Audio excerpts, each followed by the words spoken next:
Today I'm making one of our Valentine's Day wreath kits. You get 2 bolts of mesh and you're going to cut them into 10-inch pieces. I'm going to alternate my pattern. This first grouping has 2 black and white with 1 red, and the next grouping is going to have 2 red with 1 black and white. You make an X. The third one goes up and down in the middle. You pinch it and you just tightly twist it on. And then I bend my branches up so they're not showing. And you're just going to continue going around the whole wreath, alternating the patterns. So this one has 2 black and white with 1 red.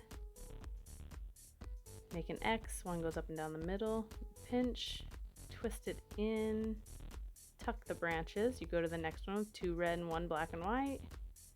And I'm just going to keep doing the same thing until my whole wreath is filled in.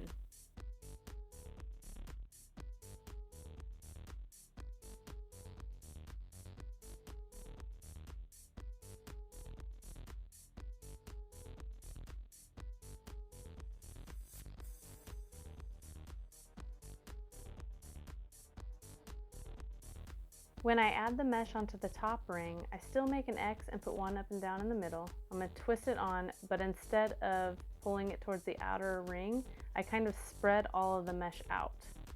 You want to fan them out so there's not any holes or gaps in your wreath.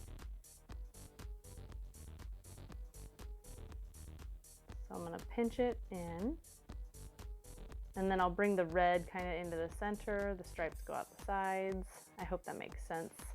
And I'm just going to keep filling in this whole top ring, and the next step will be the ribbon.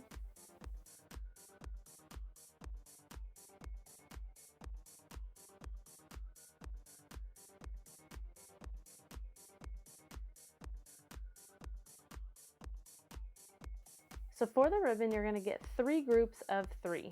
You're going to cut them into 12-inch pieces, and then you're going to take one of each of the ribbons from the first group, and we're going to make an X just like we did with the mesh.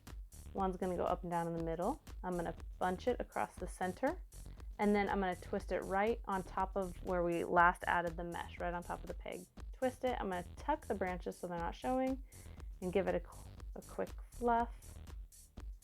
And then you're going to grab one of each ribbon from the next grouping. And I'm going to make my X. I'm going to pinch it. I'm going to twist it in.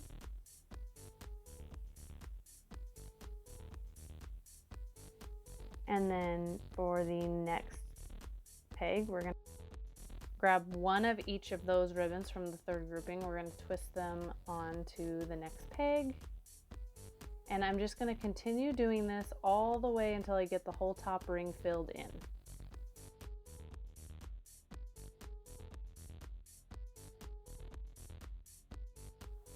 Once you finish putting all of the ribbon in, you're gonna want to tie in your sign and maybe add some picks. This wreath came with a really cute Valentine sign that I'm going to tie in. At the end of this video, it skips ahead because I forgot to record it, but here is the finished product.